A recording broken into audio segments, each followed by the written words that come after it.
आजकल सभी स्टूडेंट की एक ही प्रॉब्लम होती है कि पढ़ाई में मन नहीं लगता, क्या करे। एक एग्जाम्पल देता हूं जिससे आपकी प्रॉब्लम दूर हो सके। जरा सोचिए, आप कहीं पर जा रहे हो और अचानक आपके सामने एक पहलवान खड़ा हो जाए और कोई आपको बोले कि आप उसे जाकर बिना मतलब लड़ाई करो, तो क्या आप उससे लड़ोगे? कभी नहीं। लेकिन अगर वो पहलवान आपकी मां को मारना चाहता हो, तब आप क्या करोगे? इसका जवाब आपको पता है। आप अपनी मां को बचाने के लिए जान लगा दोगे।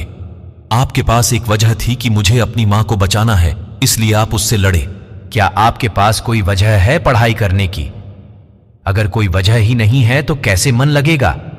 किसी और के बोलने से पढ़ सकोगे कभी? बिना मतलब पहलवान से लड़ोगे? नहीं ना?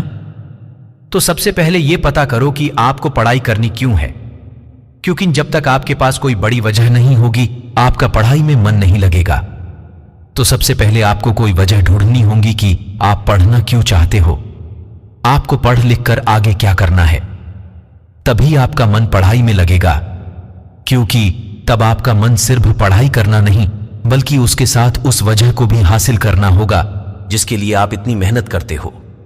अगर 18 से 48 साल की उम्र में आप किसी काम में बहुत फोकस्ड हो और आपके दोस्त मौज मस्ती में व्यस्त है, तो उन्हें देखकर यह मत सोचिए कि मेरी लाइफ कितनी बेकार है, मुझे दिन भर काम या पढ़ाई करना पड़ती है। जब आप 30 साल के हो जाओगे और पीछे मुड़कर देखोगे, तो आपको खुशी होगी कि मैंने उस टाइम पढ़ाई या काम करके सही डिसीजन लिया। क्योंकि जो 18 से 30 की उम्र में मेहनत नहीं करते, बाद में उन्हें जीवन भर फाइनेंशियल बहुत दिक्कत होती है। क्योंकि आप पढ़ाई नहीं करोगे तो आपके पास अच्छी नौकरी होगी ना तो पैसा। तब आपको बहुत पछतावा होगा कि मैंने पढ़ाई क्यों नहीं की। यही समय है, मेहनत करना शुरू कर दो। जो मेहनत करते हैं उसे सफलता जरूर मिलती है। एक लड़का था, वो सालों की मेहनत के बाद अपना पहला इंटरव्यू देने के लिए गया। उस इंटरव्यू में वह लड़का फेल हो गया, जिसकी वजह से लड़के का सपना टूट गया। वो रोने लगा। तभी उसे एक साधु मिला। साधु ने कहा, बेटा, तेरी किस्मत में पायलट बनना नहीं लिखा, इससे भी कुछ बड़ा लिखा है, तू बस मेहनत करता जा। बाद में ये लड़का इतना बड़ा बना कि इसके अंडर में पूरी इंडियन नेवी, इंडियन एयरफोर्स और इंडियन आर्मी थी। यह भारत का 11वां राष्ट्रपति बना, जिसे हम सर एपीजे अब्दुल कलाम के नाम से जानते हैं। जिससे हमें यह सीखना चाहिए कि आज बुरा वक्त चल रहा है तो हमें उससे उदास नहीं होना चाहिए। हमें और मेहनत करनी चाहिए, जिससे हमारा आने वाले वक्त हमको हमारी सोच से बड़ी सफलता देगा। एक बहुत ही बेहतरीन रोचक किस्सा। एक व्यक्ति जो 7 नौकरियों से रिजेक्ट किया जा चुका था, वो सोचने लगा, अब मेरे पास कुछ नहीं है, मैं बर्बाद हो चुका हूं। अगले दिन वो उदास बैठे कॉफी पी रहा था और ब्रेड खा रहा था। तभी अचानक एक चूहा उनकी टेबल पर आया और उनकी ब्रेड खाने लगा। ये व्यक्ति चुपचाप उस चूहे को देखने लगे। उस चूहे की बदमाशी और उछल कूद देखकर इनके चेहरे पर स्माइल आई और उन्होंने सोचा, क्यों ना इस चूहे के किरदार को कार्टून बनाकर बच्चों को दिखाया जाए और अमीर बना जाए। और यहीं से जन्म हुआ मिकी माउस का, जो दुनिया में सबसे ज्यादा पसंद किए जाने वाले किरदार में से एक है। ये व्यक्ति और कोई नहीं, वॉल्ट डिज्नी थे, डिज्नी कंपनी के मालिक।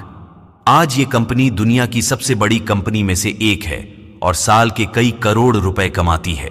जिससे हमें यह सीख मिलती है कि जीवन में यदि आपको आपके मन का ना मिले तो उदास मत होइए और कोशिश जारी रखिए, क्योंकि भगवान आपको आपकी उम्मीद से ज्यादा देना चाहते हैं। भगवान जब हमें किसी बड़ी जगह पहुंचाना चाहते हैं तो वो रास्ता बना देते हैं और हमारी कठिन से कठिन परीक्षा लेते हैं। इसलिए हिम्मत रखें, अभी आपकी परीक्षा चल रही है, अंत में इसका रिजल्ट आपके हक में जरूर आएगा। बड़ी सफलता चाहते हो तो घंटे गिनना बंद कर दो कि कितनी देर पढ़ाई करूं या कितनी देर काम करूं। जो बड़ी सफलता पाने के लिए मेहनत करते हैं, वो दिन रात अपनी पढ़ाई या अपने काम में लगे रहते हैं। अगर आप घंटे के हिसाब से काम करते हो तो आप बड़े सपने देखना बंद कर दीजिए। और अगर आपके सपने बड़े हैं तो अपने लक्ष्य को पाने के लिए दिन रात एक कर दीजिए। आजकल सभी लोग एक बार सोशल मीडिया देख लेते हैं, एक बार किसी से बात कर लेते हैं, चलो अब गेम खेल लेते हैं, चलो बाहर घूम के आते हैं। और जब रात होती उस वक्त लगता है थोड़ा पढ़ लेना चाहिए, और जब पढ़ने बैठते हैं तो नींद आने लगती है। दिन भर अपने बेतुके कामों को करने से पहले पढ़ाई कीजिए, उसके बाद ही दूसरे कामों को वक्त दीजिए। ये टाइम पास करने वाली चीजें आपका भविष्य बनाकर नहीं देंगी, तो फालतू कामों में क्यों अपना कीमती टाइम जाया करते हो? इससे अच्छा यह है कि आप अपना कीमती टाइम सही जगह पर लगाओ, जिससे आगे चल के आपको उससे कुछ फायदा हो।